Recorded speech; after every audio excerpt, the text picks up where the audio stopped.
Welcome everybody to the Avengenerds podcast, where we talk Marvel, DC, Star Wars, and more. I'm your host Peyton, and with me is my co-host Torrin. Yo, what's going on? Just chilling. Just chilling.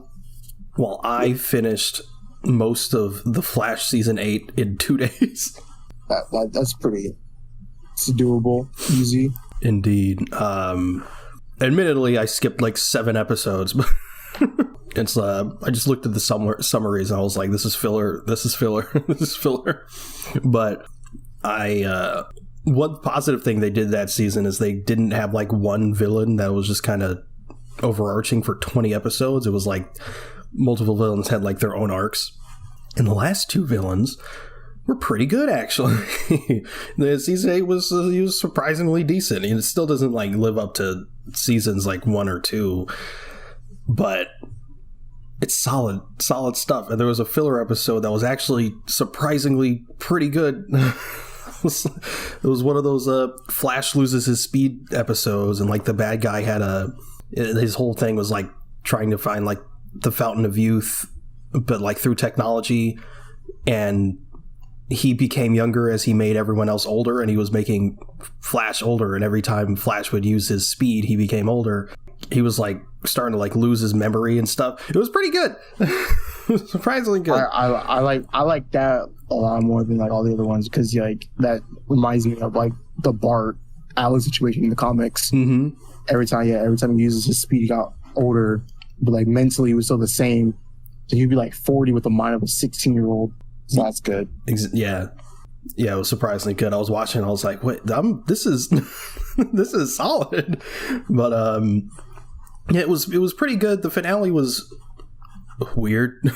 It kind of got to a point where like a lot of the stuff from season 7 started to sort of seep through, and it was kind of like, I don't number one, I don't really know what's going on or care, and I don't know. Yeah, I remember, like, I mean, I'll watch it at some point. I don't know. I'm watching way too many things right now, but like, you know, like the Flash and Reverse Flash, like the Still Force and like all the forces. Forget it. I have no words. I just saw that on like Twitter or whatever. Yeah, but yeah, we have a great show for everyone this week. We are going to review Thor Love and Thunder, so that's exciting. We're a week late, but who cares? We're getting to it. And of course, we have the news of the week. Not too much news, but we will, of course, be covering the Miss Marvel finale. So that's exciting. So, yeah, why don't we get started with the news? First piece of news, The Boys, a school-based spinoff show, is now officially titled Gen V. Very clever. Very clever. I like that. Yeah, it's pretty good. It's like, it like borders on like, is that too corny? But it's like Gen V, you know, obviously Compound V. It's like, nah, that's good. It's good. Yeah, so that's exciting. I have no idea what to expect from that series. Like, everything I've heard from him, like, I'm cautiously optimistic. I'm gonna give it a try at least, but I don't know. We'll see. I hope it's at least as good as The Boys. You know, I doubt it'll be better though, but we will see about that. That's it for the miscellaneous news. Moving on to the Star Wars news. This is according to Making Star Wars. It's rumored that Kate Herron, the director of the Loki series, is involved with the Acolyte Star Wars series, which takes place during the High Republic. Yeah, she did a great job on Loki. The directing on that was great. So, you know, if she is involved with the Acolyte, that is very, very exciting. It's still my most anticipated Star Wars show. It, you know, going into new territory with the High Republic era, which we haven't seen in live action yet. I still have the book. I still haven't read it. It's just sitting there collecting dust. And I keep looking at it like, I got to read that. And then I forget about it. But the High Republic era seems pretty cool. And the way the show has been described, it sounds very, you know, lightsaber heavy. You know, we haven't really gotten a ton of like lightsaber heavy stuff. We got some. You know, we got a little bit in Obi-Wan, but you know, to get more of that, especially in an era where the Jedi reign supreme, sort of closer to the prequel era. I think it's 100 years before the prequels, if I'm not mistaken. But to see that will be very, very exciting. And Kate Herron, if she is indeed directing the series, is a fantastic choice. It's still not known if they're going to have one director like they did with Obi-Wan, or they're going to, have multiple directors like they do with The Mandalorian and the Book of Boba Fett. But if she is at least one of the directors, we're in good hands on that. But that is it for the Star Wars news. Moving on to the Marvel news. This is according to Deadline. Alden Ehrenreich, of Solo fame, has been cast in the Disney Plus Ironheart series. So I don't know too much about Ironheart. I don't know who he could be playing, but Alden Ehrenreich, he's a good actor. he got a bunch of flack for, Solo and stuff, but I didn't think he was that bad in that. But, he's going to be in Ironheart, so that's cool. Awesome. Indeed.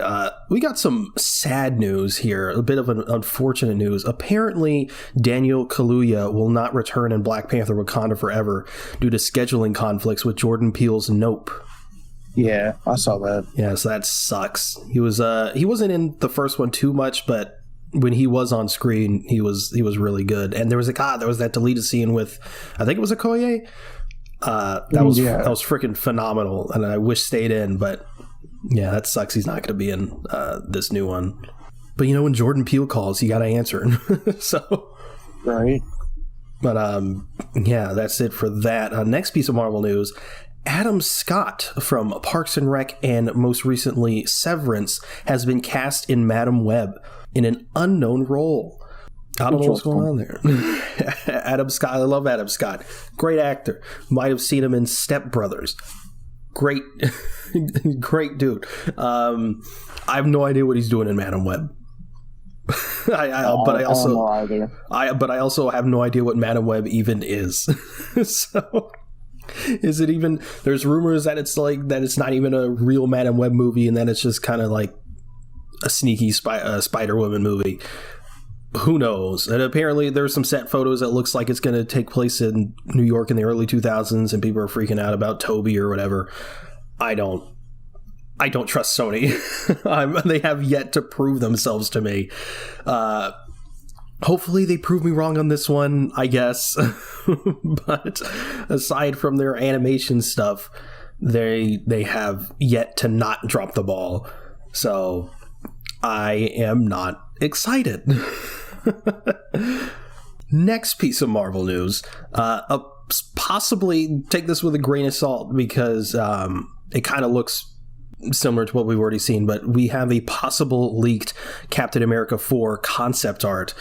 And I say take it with a grain of salt because the suit for Captain America here looks pretty much identical to what we saw in Falcon and the Winter Soldier, but we also see some concept art of a more comic accurate suit for Agent 13. Have you seen the leaked concept art?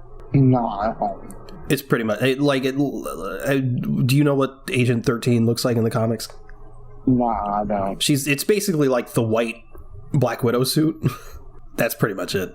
As far as the Captain America suit goes, it looks pretty much identical to what we saw in Falcon and the Winter Soldier. So I feel like if it is a leak, then we're probably going to see what we've already seen, and if it's not a leak, then it's probably just concept art from Falcon and the Winter Soldier, leftover concept art that is being called a Captain America 4 leak. But still, if it is, suit still looks great. Still a freaking fantastic translation from the comics. But yeah, that's that, and that is it for the news. So got through that quick as hell, which means it's time to move on to the Miss Marvel finale. Man, well, before we get into the finale, what's your thoughts on the series as a whole? I think it's fun. Definitely understand why people wouldn't like it, because it's for a younger audience and it's a coming of age story. But overall, I think it was really solid. Marvel did a great job. So did everyone else. It was nice, seeing a lot more, like more family dynamics, like in general, throughout the MCU, in the show.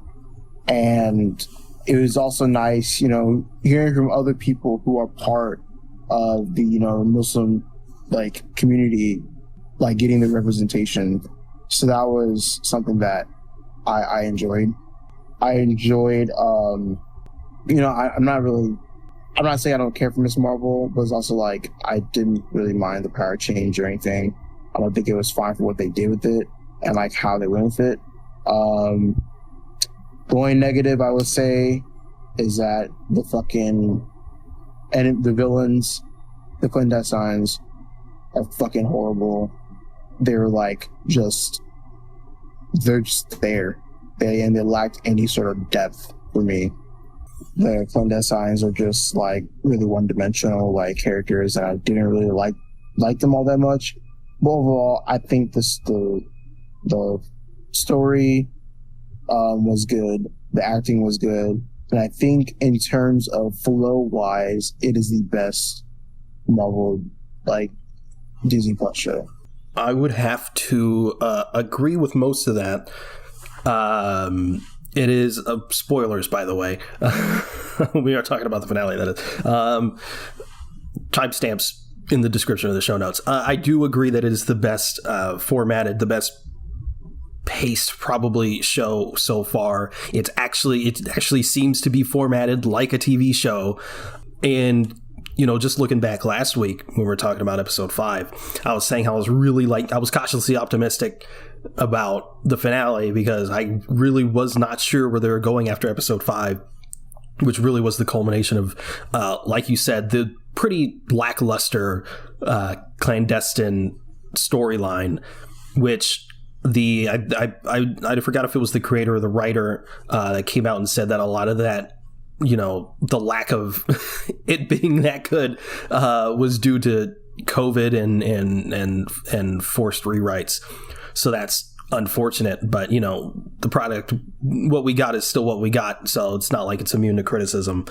It just wasn't, it didn't live up to what it could have been. The stuff with Aisha was great. All that was great. It's like that stuff was left over from what it probably originally was supposed to be, and then what we get from in present day is just sort of like table scraps.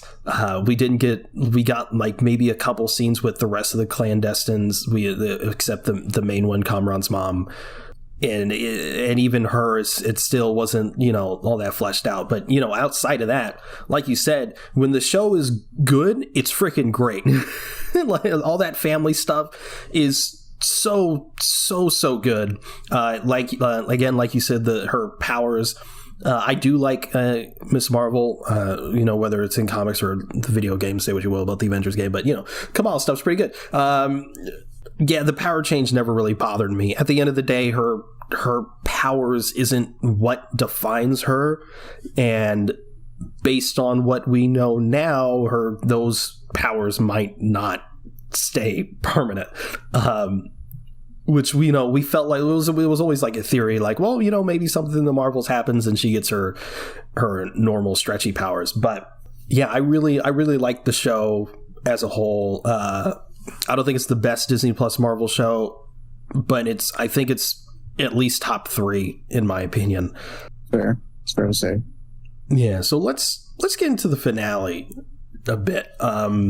So we leave off they get home after being overseas, and Kamala's been trying to get in touch with what's her name? Her friend? Nakia. Yeah, Nakia, thank you. And Kamala's trying to tell her family that she is Miss Marvel, and they're like, yeah, we know, because their family gossip gets around. But the freaking shop explodes where Bruno's at, and Kamran's with him, and they're on the run, and they go to the mosque, and And Nakia's like, you can't be here. And Bruno's like, why? This is a place for sanctuary. It's like, yeah, but it's a mosque though. like this place is being surveillance constantly. And they're like, yeah, that's true. But they hide them and stuff. And damage control comes by because they suck. And the lady comes and she's like, where are they? and the head dude freaking says a quote to her. She's like, I don't want any of your stupid fucking, I don't know what she says, but it's borderline racist quotes. And he's like, that was Abraham Lincoln. It's fucking burn. Sick. Love that. So Kamran and Bruno escape and meets up with Kamala, and they head to the school, and they have this whole like Home Alone style fight scene essentially. But before that, they finally brought back the stylized Scott Pilgrim type animation stuff with the chalkboard, you know, planning out everything. And as they're planning it out, Kamala's brother shows up and she's like, the hell are you doing here? And he's all like, Mom sent me to keep an eye on you. And she's like, what the hell? That part was great. She was like, superheroes don't need chaperones. And I was like, yeah, that's good stuff. But what's the chick's name? The popular girl? Zoe? Yes, Zoe.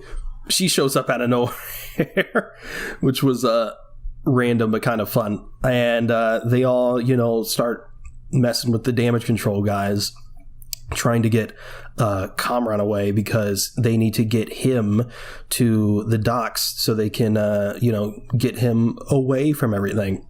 But Kamran realizes that his mother is dead, sad, I guess. And, he gets all mad. And I thought at this moment, because I said last week, my biggest worry was that Kamran's going to get these powers and they're going to have he's going to be the villain and they're going to have a little fight, and it's just going to be it's the villain with the hero's powers, which is always kind of boring. And there's a little bit of that, but not it doesn't make up all of the third act, which is completely fine by me. So Kamran's all mad and he starts to fuck shit up a little bit, and Kamala stops him, puts a little dome around him, and she basically tells him that his mom sacrificed herself for him. And I feel like this bit was kind of resolved too quickly. I feel like this part was a little bit rushed, but it is what it is. She punches a hole in the ground and Kamran escapes, and then everything's fine. But yeah. So that's that was fun. And then we get the big actually before that we find Kamala in her room, and she goes to the roof and her dad catches up with her, and she explains how her name in Urdu, Kamal, means wonder or marvel, and he says that she's their little Miss Marvel, which was so much better than what I thought they're going to do, which is just essentially, I'm a fan of Captain Marvel, so I'm going to name myself Miss Marvel. That's exactly where I thought that was going to go. So, and I was going to be like, why? But no, that's really sweet. Again, tying it in with the family stuff, which is the best aspect of this show. So that was really good. And we get that shot of her standing or sitting on the little light post thing, and which is a great shot. And then it cuts to 1 week later, and Bruno has Kamran's car because he left it there. Fucking lucky. And Kamala shows up and Nakia's there, and they're all gonna hang out together or whatever. And Kamran talks to Kamala, and he's like, I took another look at your physiology because your brother was asking if he has powers, and he says that Kamala has a mutation. And then when he says that, the freaking X-Men 97 theme plays. Mutants are confirmed. Not only mutants confirmed, Freaking Kamala's a mutant. She's the first confirmed mutant in the MCU, in the 616 MCU universe. Don't tell Amon Vellani that.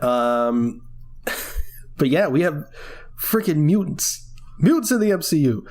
But you know, they still ruined her character because she's not an Inhuman. Yeah, a lot of people are upset about that, and I have something to say. I think it's the best thing to make Kamala a mutant because fuck the Inhumans. They're fucking horrible. They're garbage.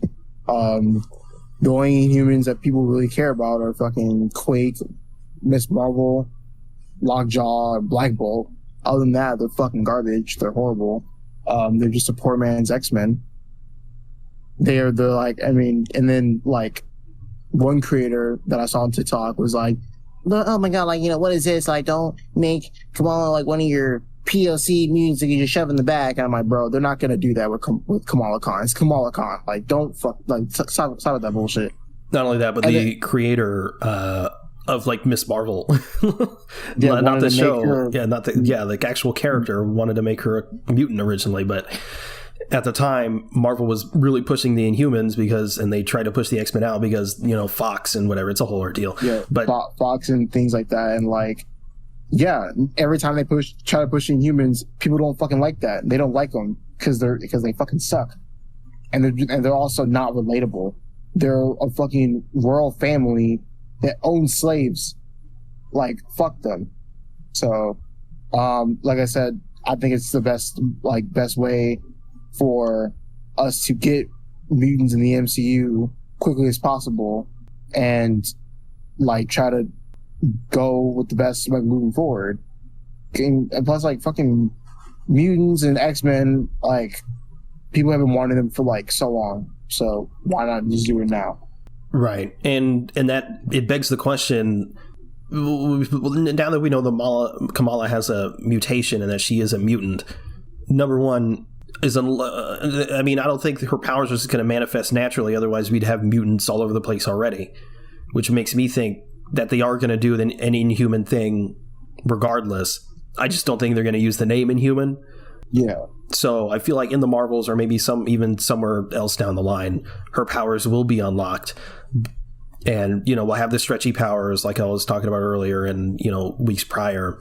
And that'll be great. But it also begs the question, how are the rest of the mutants going to be introduced?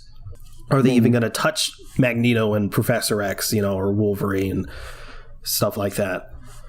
Or are they just going to do like entirely, not necessarily new, but characters that aren't necessarily rooted in the past? Because that's the biggest thing with Magneto, at the very least.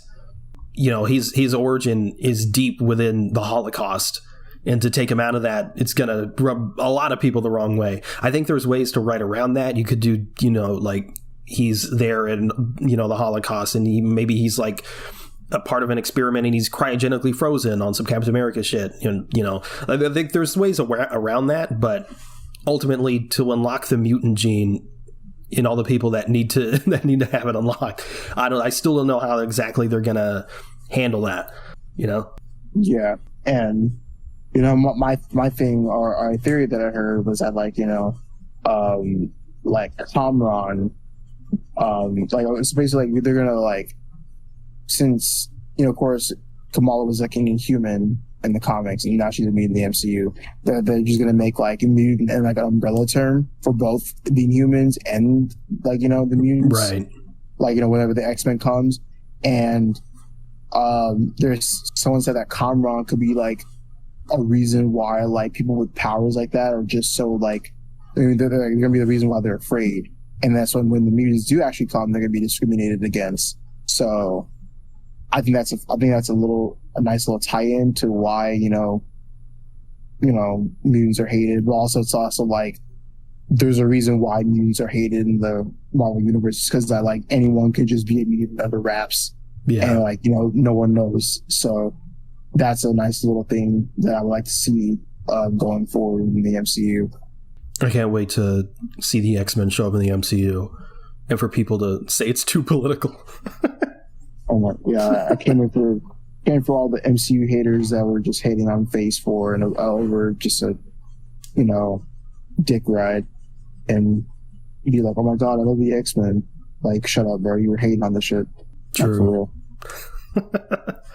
But yeah, mutants in the MCU, man. It's started. It's finally started. I love how in WandaVision, everyone expected that introduction to be in WandaVision. And we maybe got a little bit of a taste in that flashback, but still not like concrete, you know what I mean? And like, you know, it's been a long time, and we finally get some solid concrete confirmation. Man, that's exciting.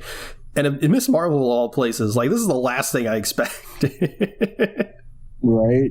I was not expecting mutant confirmation in Miss Marvel. The show that was like guaranteed to get less viewers just because of the nature of what it was. And they're like, mutants. Mutants. But man, super exciting. Yeah, I've loved the show so far. It's great. But we still got a little bit to go with this post-credit scene. And it's gonna clear maybe some stuff up. But, you know, okay, so we got Kamala laying in her bed or whatever, and the bangle gets all shiny or whatever, it glows, and then she, like, I really love the special effects on this. She, like, fucking, like, twists and goes, and then out comes Brie Larson as Captain Marvel, looking great. You want to know what that reminded me of? What? Reminded me of Taz from Looney Tunes. She did a little spinny thing. Yeah. Yeah, that's true. Still, it's a great effect. Captain Marvel comes out looking great, new suit, new hair, because her hair never stops changing. It looks great. Great new suit. And my initial reaction to this post-credit scene was, holy shit, she just shapeshifted. But then when I thought about it a little bit, well, I should back up. I should say shapeshifted, just in case you aren't aware. Shapeshifting is one of her abilities in the comics. So yeah, like one of her biggest things is in the comics that she has an identity crisis, and she wants to be Captain Marvel so bad, so she turns into Captain Marvel.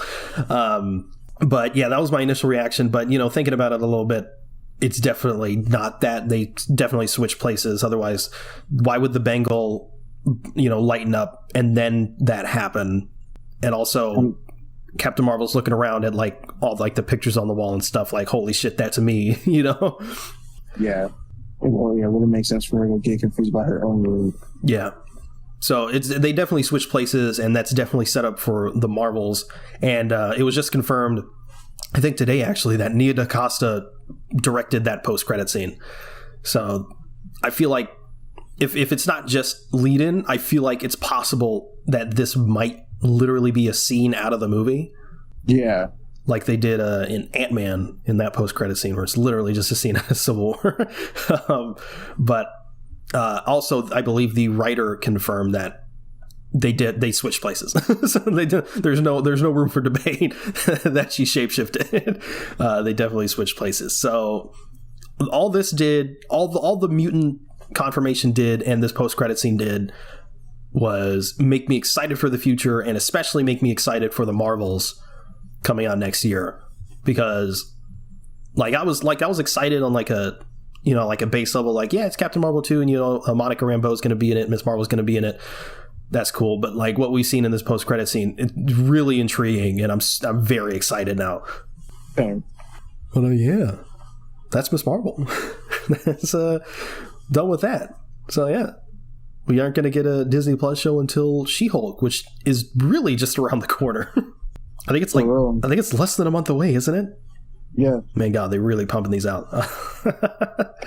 But yeah, that is Miss Marvel, which means it's time to move on to Thor: Love and Thunder, the most recent Marvel Studios movie to release. And boy, is it divisive. Oh yeah.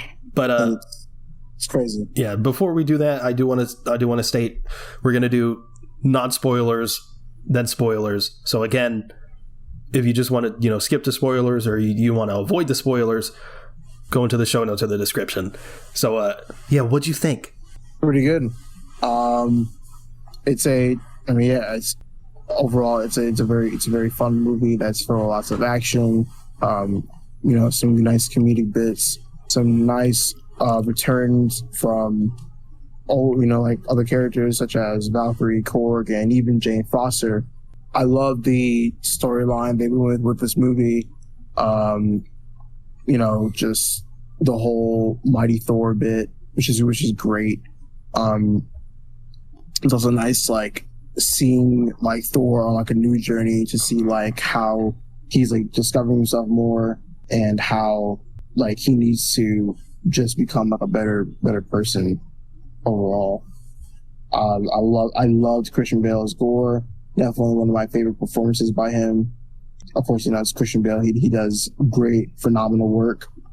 And yeah, I mean, I have nothing else to say because I actually just want to get into spoilers. Yes. But overall the movie was really great. I just wish I had seen it like sooner. But yeah, it's good. Yeah, I agree. I really liked it. I really don't understand the critical reception. I understand some of the complaints, and we will get into those. But mostly, like, it has like a 60 something on Rotten Tomatoes right now. It's lower than Multiverse of Madness, basically. And I don't get that at all. I'll definitely get into the Ragnarok comparisons later in spoilers, but I really had a great time with this movie. I think it did some things better than Ragnarok, and obviously it falters a little bit more than Ragnarok in some areas, but I really don't think it's I don't think it's that much worse than Ragnarok, if worse at all. I still need to watch Love and Thunder more. I've only seen it once, and I've seen Ragnarok countless times, so opinions can change, for better or worse. We'll see. But as of right now, I mean, yeah, I really, really, really enjoyed my time with this movie. Like you said, there's not a ton to really get into without going into spoilers, but I do want to say, Chris Hemsworth himself and all the supporting cast were fantastic. Korg was great, Valkyrie was great, Natalie Portman, awesome. This movie did more for Thor and Jane Foster's relationship than the first two Thor movies, easily. And I think people, will get that when they see it, because I know people personally that was not sold on Jane Foster being in this at all because they weren't sold on their relationship. But I think that is remedied in this movie very, very well. But yeah, this movie, I really liked it. But that's pretty. That's all I can really get into without going into spoilers. Gore was great, of course, but spoil yourself with that too. So yeah, let's get into spoilers. Yeah, so pretty much like my thing about like the one thing I loved about this movie was just the overall like parallel of Gore and Jane. Pretty much just having two weapons, or two, like, in a sense, like gifts that are cursing them at the same time. It's really great. They changed Gore's origin a little bit, but not too far off. I mean, because in the comics, you see two gods fighting each other. Like, you actually see them fighting, and then Gore goes up and just, like, kills him with a necro sword. But, obviously, he's, he meets, like, a god, and he sees one of the gods he's worshipping, and he, like, eats a fruit, and he gets mocked at, and, of course, he then kills said god with a necro sword. I thought that was really good. My only complaint with Gore is I wish we saw him killing gods a lot more, rather than just seeing them on, like, something with the Guardians. Wanted a little bit more Guardians. I wanted that too, but I mean, I think it's fine. Not like a movie breaking for me. The comedy. I know a lot of people have said that, it's a little too comedic, which something that I was, not gonna lie, I was scared of going into this movie with, because it's one of the reasons why I don't like Guardians 2, because it's very comedic. But I think it's fine. It can be toned down a bit, especially with the whole goats thing. I kind of understand where they're going with that, but I feel like it's a little too much.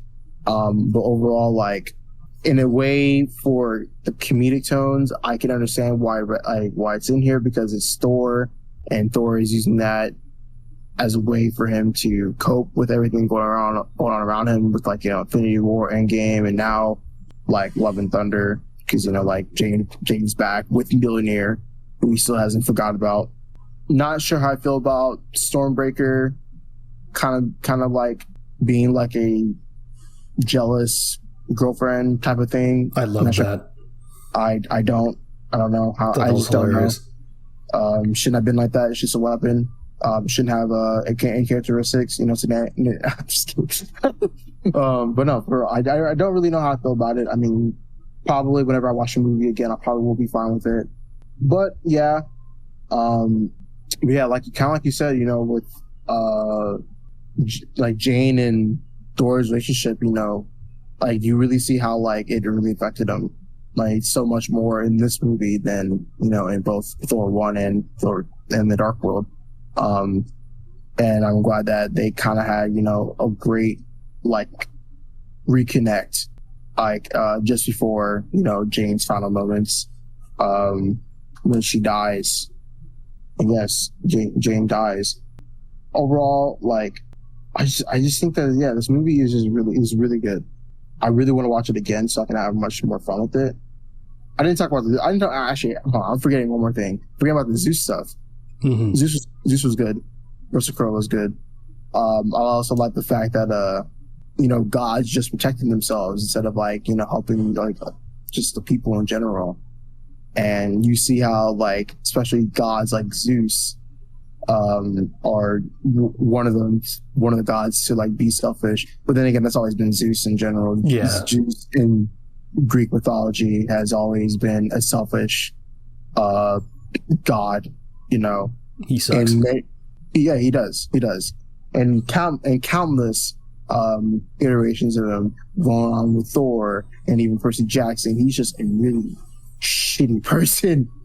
But like I said, that's one of the things that I like about this movie. And it makes you empathize with Gore a lot more. How like, not saying all gods should die, but all gods should, be punished. Most gods should die. Well, yes, most gods should die, but not all of them. There's one god that shouldn't die, and I want to get into that. But yeah, like, like I said, it makes you empathize more with Gore's, point of view of how, like, gods need to be punished for letting people just suffer. And, like, after praying to them for so long, and it kind of has a point in the real world. I mean, I'm not going to get too much into it because, I don't want people blowing up our comments if they see this. But it's like, how you can pray to a deity of some kind that you believe in, only for nothing to be resolved, and just have your life still be in a situation that you want to get out of. So I like that a lot. I love the whole bit of I wish I saw a little bit more of Axel, Heimdall's son, because he was good to see. A nice little addition to the film, and the whole like kids thing. I like that a lot. Gore's monologue to the kids trying to tell the story and cutting off the thing's head. Cutting off a snake. Yeah, it was fun. Yeah, classic Christian Bale tapping into his Patrick Bateman moment.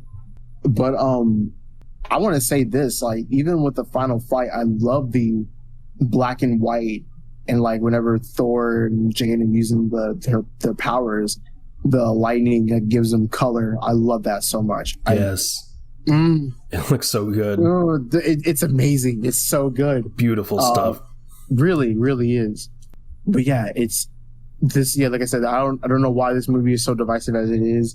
I still do think that while it gave Thor like some more character development, it also gave Jane a lot of character development, even when this was her final film.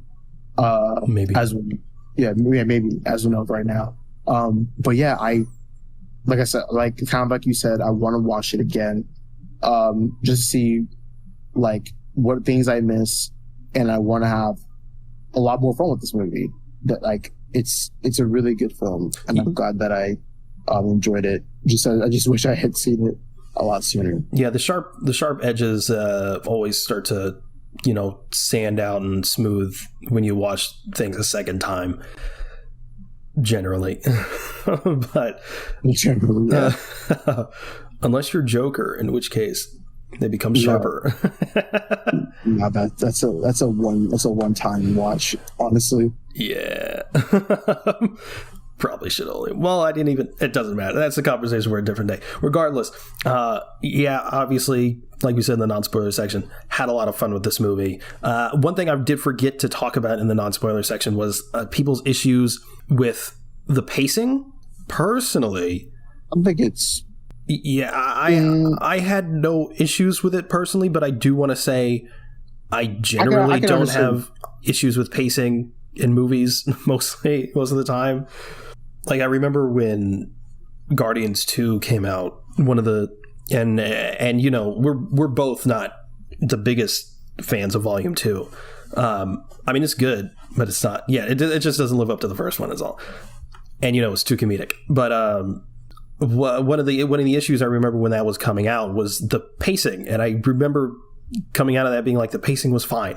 I feel like I'm pacing blind. Like, whenever people complain about pacing, I see the movie and I'm like, what was wrong with the pacing? Like, I never really get that. I was never not engaged with the movie personally. So I had I just had no issues with the pacing. I didn't see anything wrong with that. But I also saw some complaints about Thor getting over his depression too quickly. I think that's stupid. I thought it was pretty clear that he's not over that, like, at all. He's clearly, like, trying to be upbeat and stuff just to, make himself feel better, and not really paying attention to what's happening around him. Especially that moment with the guard. I mean, they literally spell it out in the movie. They literally tell you. But I saw some people saying that he got over it too quickly. I'm like, okay, I guess. But he's clearly trying to find himself. And speaking of the Guardians, maybe they should have been in it more, but also I think they served their purpose. And it's it's a Thor movie anyway.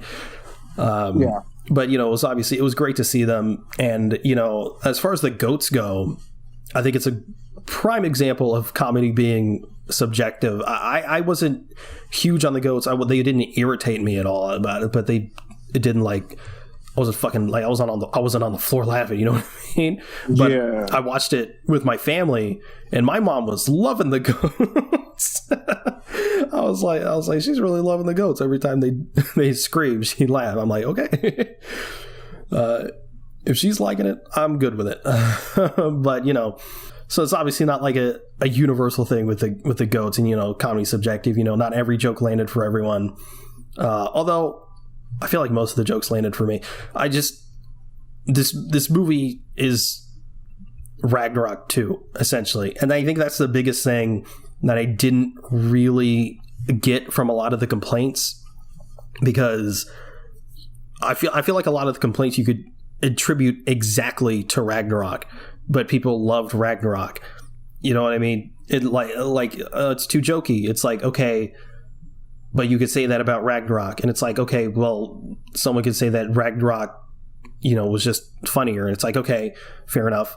Comedy is subjective, but at the same time, people are acting like the movie, it doesn't take itself as seriously as it should, which maybe would have been fine if Ragnarok didn't exist and people didn't love it, because Ragnarok did not have any real emotional beats that landed at all. Like the beginning of the movie is, it's all fun romp stuff, whatever. Odin dies, and then the movie's like, all right, let's move on. Like get over it. Like, Odin he's gone, whatever, because Hel is here now, destroyed hammer, go to Sakaar. Warriors 3, dead. We never get a moment with Thor mourning the Warriors. Those are literally his best friends, and the movie's just like, they're gone now. I guess. We get the, little moment in, like, I don't even know what to call it, like, other than like an afterlife, but like the vision Thor has where Odin's like, are you the god of hammers or whatever? And it's like, that's the closest we get to like a good emotional beat.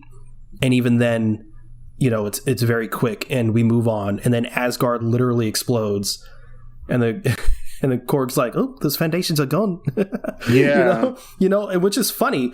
I like it, but I feel like it frustrates me when people are fine with that, but then when Thor has beautiful emotional moments with Jane has her emotional moments when towards the beginning of the movie when she has cancer, when Jane dies, Gore with his daughter, stuff like that.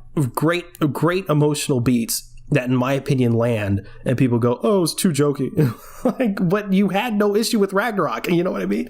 Like, I'm not seeing, I guess I'm not seeing the bad parts that other people are seeing. Yeah, and I also think that one of the reasons is like why some people would feel like that is I feel like it has to do with Taika writing the movie, because that's just Taika. It's Taika writing, and the fact is that of course Taika only directed Thor, but he didn't write it. So I feel like a lot of people they feel like they like Ragnarok more because of that reasoning. But also I agree with you. Like while Ragnarok was it's a good movie, and this movie is still Ragnarok part of V2. People feel like they like Ragnarok more because it saved Thor from having two shitty movies. Yeah, like it was a breath of fresh air. Yeah, and now we get essentially a redux, and I guess I don't know. People are tired. I don't know. And then it's like, yeah, he's like, I thought you liked it, bro. Like, what happened? Like, why'd you switch up? That's MCU hate. That's MCU motherfuckers in general. They switch up on everything. It somehow never gets old, but it's not surprising. It's like surprising in a ways, but yeah. And I also think the actual story that we follow in Thor: Love and Thunder is better than Ragnarok, and especially like the villain. Like Hela was good, but like Gore, Gore's just like way better, and like I said, like I like Gore because of this, the symbolism and the parallels, but also the thing is with like Love and Thunder is that like it's just so well like crafted, like emotionally for me. Yeah, and it's like I mean performance wise as well, Kate Blanchett is great, but like she's relatively one-dimensional. I feel like that's maybe a little bit harsh. Two-dimensional, we'll say, because it's not like she again, she's good, but it's kind of just like, oh, Thor's a sister now. You know what I mean? What's her emotional, connection, anchor other than I want power? Yeah, with Gore, like he has a reason. His fucking daughter died after begging for the gods, and once he saw a god, he got mocked at for being like the way he looked. And I mean, I don't know. Like I feel like I said earlier, this movie should not be so divisive as it is now. I actually just even hearing the reasons why, hearing some of your reasons, it's kind of making me like the movie a lot more thinking about it. But yeah, man, like I just, and like, the thing is like with me, like, I love action, of course, but I think with me is that I am starting to like more emotion into things, like just stuff about the human condition. Welcome to the club. Right? Yeah. It's good. All I have to say. I really liked just the stuff that's happened in this movie. Oh, also, yeah, I wanted to say, people were saying how Gore was wasted, and I don't understand that at all. They say that about every villain in fucking MCU. Here's my thing with that. It's like Gore was wasted. Like people can say, like you said, like it would have been cool to see maybe like 10 extra minutes of Gore, doing some actual god butchering. And it's like, I don't disagree. If we would have seen that would have been cool. Personally, I don't think it's absolutely necessary. But the fact that people are saying, Gore was wasted, there should be more Gore, is a sign that Gore is great. He's a great villain. The fact that people are like fiending for more Gore, that's a good sign. Yeah. And the thing is like, yeah, like, that's the thing about like, So some people just say like, Marvel gotta stop killing off their villains, but also you gotta think about it like this: like they want things to end with people. Like they can't just like a big bad in their eyes has to die. They're not gonna just save like a villain like just so they can use them like later on or whatever. I mean, of course they did that with Thanos because originally Infinity War was supposed to be 2 parts, but that's fine. And I would say the only villain that they wasted was Claw. Because Claw, in a sense, wasn't a big bad. He's just, like a secondary antagonist. Yeah, he wasn't even the main antagonist. Makes no sense. Like later on, for Black Panther 2, or even just something along the lines, with Doom, like conquering Wakanda, whatever. Because that's his whole thing with Claw. He loves Wakanda because of the vibranium. And we talked about it off air, but I said that Ultron to an extent, but like you said, Ultron can always come back. So it's like whatever, that can happen. But yeah, like you said, it's a good thing that people love gore because of that reason. But it's probably in deleted scenes of him killing actual gods. We'll see. I don't know. But yeah, definitely was not wasted at all. Man, I gotta go buy another ticket to go watch this movie again, dude. Oh my god. But yeah, I don't see it. I don't get why people complain about it all that much. It's not a big deal. Yeah, I agree. I mean, I have a major issue with Marvel killing off their villains, but I had no issue with gore. I as much as I think it would be really, really cool to see him again, because he was great. I think it makes sense for him to die in this movie. But to move on a little bit, I do want to talk about Jane Foster for a bit. Again, sort of going back to there's too much comedy. I remember seeing a complaint towards the beginning of the movie when she was talking about having cancer, how it was being too jokey. I think with Darcy, which by the way, awesome. Love seeing Darcy always. I think she lied about being in the movie too. She was like, "Yeah, I'm not in it." I mean, she's barely in it, but it's just cool to see her. Big queen. What? What? What'd you say? I called her a thick queen. Oh. Yeah. Okay. Bro, they knew what they were doing in WandaVision. Yeah. But yeah, the scene with Darcy, I saw people saying how it was too jokey for someone who's supposed to have cancer, and I'm like motherfucker, they got cancer. They gotta dude, they want to get cheered up. Exactly. They're dying. I was literally thinking that's the kind of shit that I'd be saying if I had cancer. That's not being too jokey. That's just them, trying to make themselves feel better with humor. That's normal. But Natalie Portman was great. Got jacked. I see some people. Oh my god, amazing! Yeah, I see some people trying to minimize her accomplishments by saying, "Oh, her arms were CG." Her arms were clearly not CG. There's literally set photos of her freaking massive, because there's dots on her arm or something. That doesn't mean they're making her arms bigger. Jesus. Honestly, I think that's because they made her taller. Yeah. But and some tracking motion with the lightning and stuff like that. Yeah. But also one of the nice little wholesome things that Chris Hemsworth did was that he did not eat meat because, for kissing Natalie Portman, he didn't eat meat because she's vegan. Also, Chris Hemsworth seemed like such a great dude. Really, he is. But yeah, Natalie Portman did a great job. Again, I want to talk about Thor and Jane's chemistry in this. So much better. So much. It's the kind of stuff. Well, we got the What If, the Party Thor episode, and What If. I was like, this is the kind of chemistry I'm trying to see from Love and Thunder. And that's essentially what we got. The whole montage of them, just being in a relationship. So good. It was so good.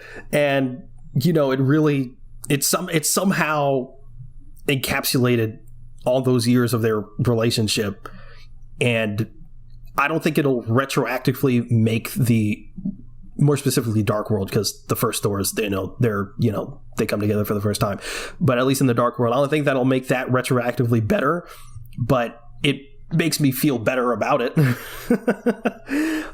And, you know, them being together in the first place. Yeah, it was, I thought that was done very, very well. Should there have been more Valkyrie?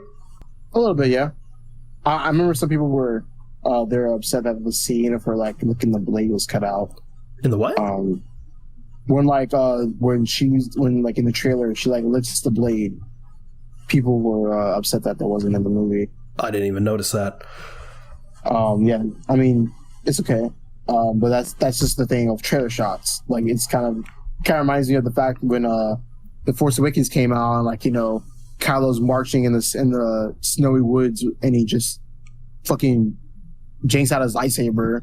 Like, people were mad that wasn't in the movie. They got cut. My immediate thought was the scene of Spider-Man and Iron Man next to each other at the end of Homecoming trailer. Homecoming, yeah. Obviously, that was just for a comic book, like, you know. Yeah. But yeah, I would have liked to see more Valkyrie. It's pretty unfortunate that really the entire time they were talking about how, you know, Tessa Thompson was talking about Valkyrie needs to find her queen and whatever, and the movie's very gay or whatever. We got like one little scene of Valkyrie like kissing that one girl's hand, and it's like, that's it. It's like, okay, either they wrote it out or something clearly got cut. Yeah. And I thought that was pretty unfortunate. But I anytime I'm talking about this and my brain keeps going back to like, why are people so mad about the humor? There's two jokes in particular that I see people constantly making fun of, and that's the scene where Thor's like, they're behind me, aren't they? Yeah. Oh my god. And it's like I know that's like a really cliche line, but who gives a shit? Battle was still fire though. Yeah, and it's like they weren't actually like right behind him. If there was like right behind him and then he got knocked into the wall or something, okay, but it was just like not that much behind him, and he still gave like a pep talk to the kids or whatever. Who cares? I really don't think it's that deep. That joke, and the one where Valkyrie and Jane are talking and Jane thinks it's a grenade and she's like, no, it's a portable speaker. I see people making fun of that. I'm like, that was fine. I don't. Yeah. So some people were like saying like, oh, which scene was worse? The ice cream singing from Multiverse of Madness or the speaker bit from Love and Thunder? I'm like, oh my god, they will never give those kids a rest for that ice cream song. I truly don't understand. Freaking, it's supposed to be bad. That's the point. Freaking MCU fandom try not to make fun of Kids Challenge, impossible. Just any fandom try not to make fun of kids, especially Star Wars. Mm-hmm. Star Wars has the worst. Have that shit in spades. They'll bully anyone. They don't care. Right. Fucking assholes. Yeah, any freaking Star Wars, Marvel fandoms trying to show sympathy for talent actors, impossible. Hate that shit. But yeah, so talk about Zeus a bit. Fucking great. One of my favorite parts of the movie. I saw some people saying it was kind of useless because they just kind of leave without anything besides the lightning bolt. And it's like, I guess, but like, it was still a great part of the movie. It was still really fun. I did want to say, frickin' Bao, the dumpling god. Oh yeah, dumpling. I was so hyped. I was like, oh my god. Fucking. That was the most absurd shit I've ever seen. It was so great. I loved it so much. Fucking Bao the dumpling god. Oh, it was so cute. I love that. Oh man, he got Korg's, the Cronin dude, sitting on a throat of scissors. Man, that shit was just chock full. I did not know that Meek was a female. A woman. Oh yes, indeed she is. Man, I remember that was confirmed. Needed more Meek. For real, we got a lot of Korg. Very happy with 2 seconds of screen time. Love Meek. God, still need more Meek. You need a Meek, Korg and Meek solo. Professional Meek, dapper Meek. For real, suit and everything. Apparently, Bass was there, but I didn't see that. So I don't know if that was someone making shit up or Bass was actually there. But it's cool if they were. Right. I want to talk about those post-credit scenes. Before that, I want to And you go. I do want to talk about that the final battle, the final battle with the kids. I thought it was sick how he just gave all of them the power of Thor and they were just wrecking shit. Reminded me of Shazam. I was literally saying that. I was like, I literally leaned over and I was like, Shazam? But yeah, great stuff. Cool. I love it. So now can we talk about those post-credit scenes? Yeah, let's talk about the post-credit scenes. So yeah, we got Hercules. Kind of sad that it wasn't Henry Cavill. I'm kidding. I know everyone wanted Henry Cavill to be Hercules for like a long time. He would have been pretty damn good. Right. It's the guy from Ted Lasso. Oh, yeah, but yeah, his name is Brent something. Fuck, I forgot his name. I know it has Stein in it. His name has Stein. That's all I know. Other than that, but yeah, that was nice. I thought Zeus actually died. Would have been cool if he actually did die. Kind of wish he did, yeah. Yeah. Well, other than that, I mean, we got Hercules, which is cool. And the second one, we see that Jane Foster has went to Valhalla. We see Heimdall. Hell yeah. Fucking awesome. With a new hairdo. Bro got his dreads twisted up in Valhalla. Looks great, as always. Yeah, I know. It looks nice.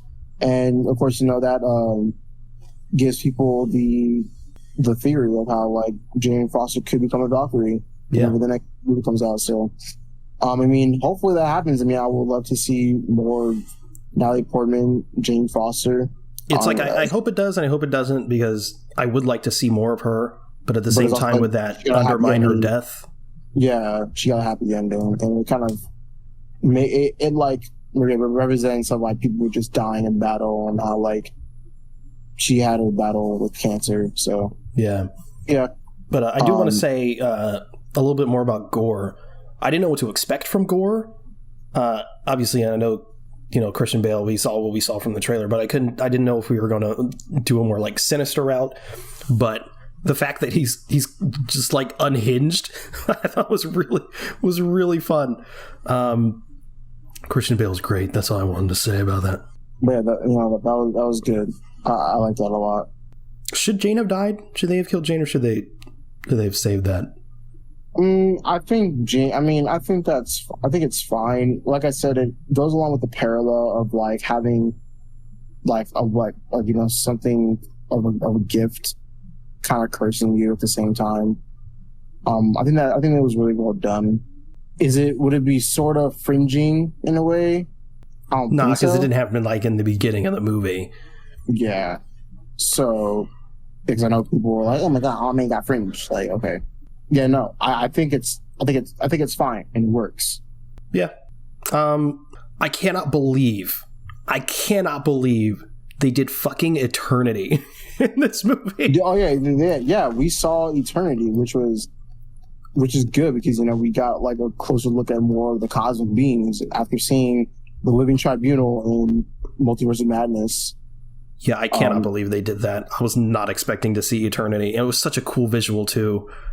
It was amazing. Oh, and when Gore brings his daughter back to life, and it's like you see it mirrored, and how she's going to like oh my god, that's so cool. that was good. I like that a lot. It makes me want more cosmic entities in the MCU. Also love when they all leave Zeus's palace, you see two Celestials. Yes. Were they there for the orgy? Huh? Were they there for the orgy? What? Were they there for the orgy? I don't fucking know. Why would you ask that? Because they're having an orgy. They were going to have an orgy, and there's two Celestials there. What else are they there for? Bro, I think they're just Celestials. I don't know. Nah, they're definitely. I don't want to move on from this. Okay, you want to move on? The Rock is in this movie. The Rock. Fucking course, like I had a child with a guy named Dwayne. I was like, oh my god, the fact that they did that's so good. Bro's a mustache. I saw people bring up that it might be a plot hole because he mentions his mom in Ragnarok. And he's talking about how he has 2 dads in Love and Thunder. Who cares? Maybe they call one of them a dad and a mom, even though they're both male technically. Yeah. Who knows? So Thor has a kid now. Yeah. Gore's kid. And I thought it was really, really cool how she's love and he's thunder. And that's what Love and Thunder means. I thought that was fucking awesome. And it's played by Chris Hemsworth's daughter. Yep. Yeah. She was good. Right? Amazing. And his sons were in it too. Yeah. They were young Thors. She has laser eyes. That's cool. Are those eternity powers, or is those like from Gore? Probably eternity powers for sure. How about this little girl is just like holding fucking Stormbreaker? Hey, bro. Daughter of Thor. But man, that was good. Yeah. So, how do you think it stacks up with the rest of Phase 4? I think it's definitely probably like top. It's definitely top 3 for Phase 4 right now. Is it better than Multiverse of Madness? Better than Multiverse of Madness? It depends. I think in terms of character arcs and development, I would say Thor a little bit more, even though there was great development of Doctor Strange. In terms of the villain, I like Gore more. Visually, I'm gonna have to give Multiverse of Madness the edge here, just because of the horror elements and the multiversal aspects we saw. But yeah, I would say overall, I think Thor is a little better than Multiverse of Madness. Yeah, it's fair. I think the one thing, there's a couple exceptions, but I think one thing about this phase that's gotten right, beside other than every other phase, is I feel like a lot of the Phase 4 movies I can rewatch a lot. Like I could rewatch Multiverse of Madness a ton, and I've seen it like 4 or 5 times. I can already tell that I'm gonna rewatch Love and Thunder a bunch. I have rewatched No Way Home a bunch. I can rewatch Shang-Chi a bunch. Hell, even Black Widow. But like I feel like I can't necessarily do that with a lot of the movies in the previous phases. I can do it with some, especially Civil War.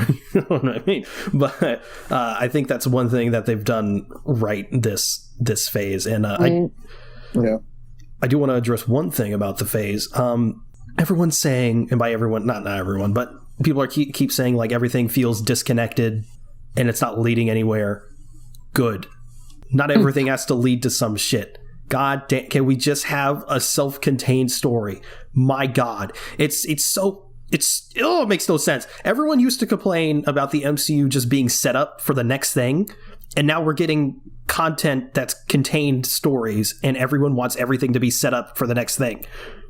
How does that make sense? Make it make sense. Yeah, it's like people seem to forget that literally Endgame took 11 years to make happen, and they always want Endgame level stuff and No Way Home stuff. Like I'm gonna say it. Like I mean, we've said it before. I think that WandaVision and No Way Home have fucking ruined.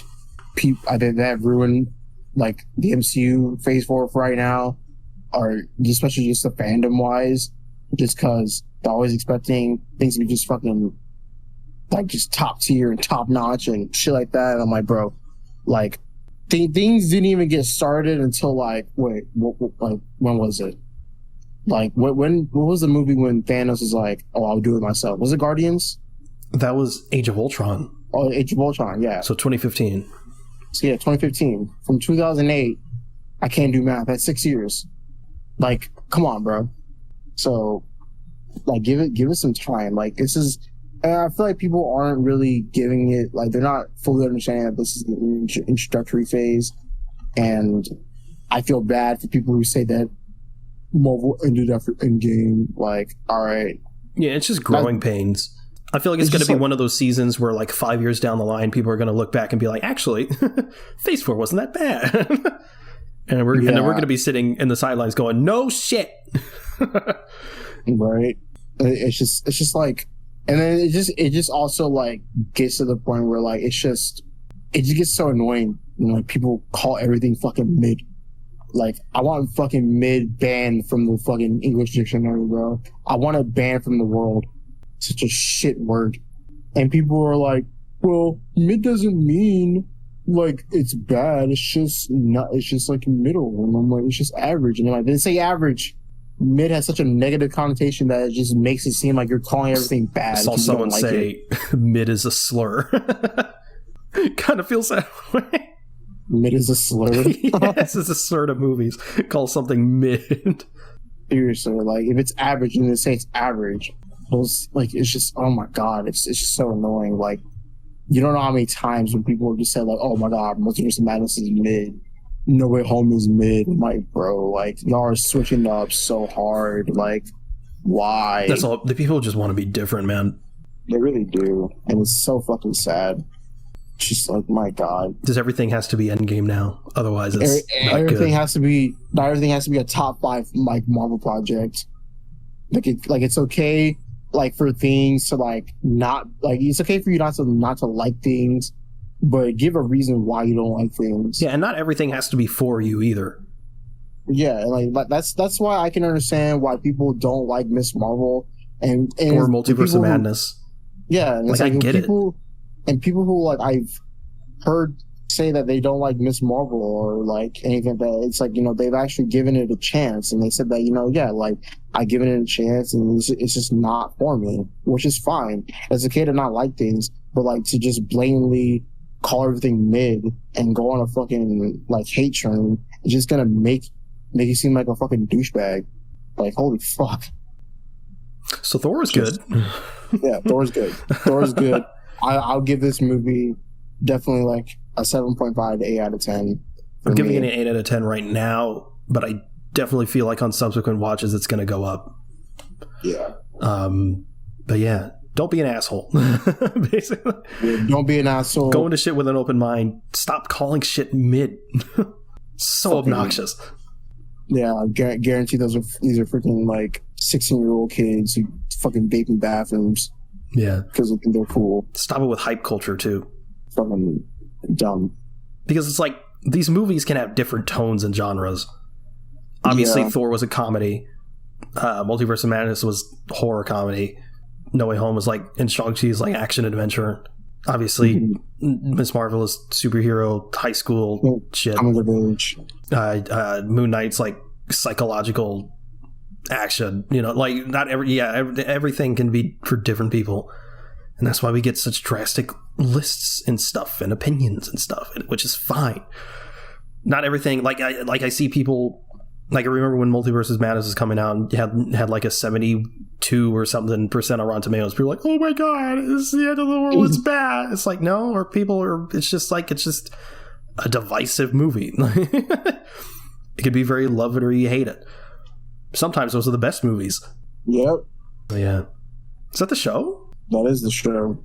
All right. Well, thank you for listening to the Avengers podcast. If you want to follow us, we're at Avengers on Twitter. That's AVENGE Nerds, all one word. If you want to follow either one of us, you can reach me at nowhere. Just follow our Instagram and Twitter. And TikTok. And TikTok as well. Yes. We're definitely going to start posting a lot more on there soon. Where can they reach you at? They can reach me at itszenith_ on Twitter. Sounds good. We have a Discord if you'd like to join the conversation there. Those will be linked in the show notes. You can check out our link tree for any additional links you may be interested in. You can also review the show in-app on Apple Podcasts, and we're on Spotify too. So if you could really leave us 5 stars and leave a review, it really help us out. Thanks again for listening to the Avengers podcast. We'll see you next week. Later.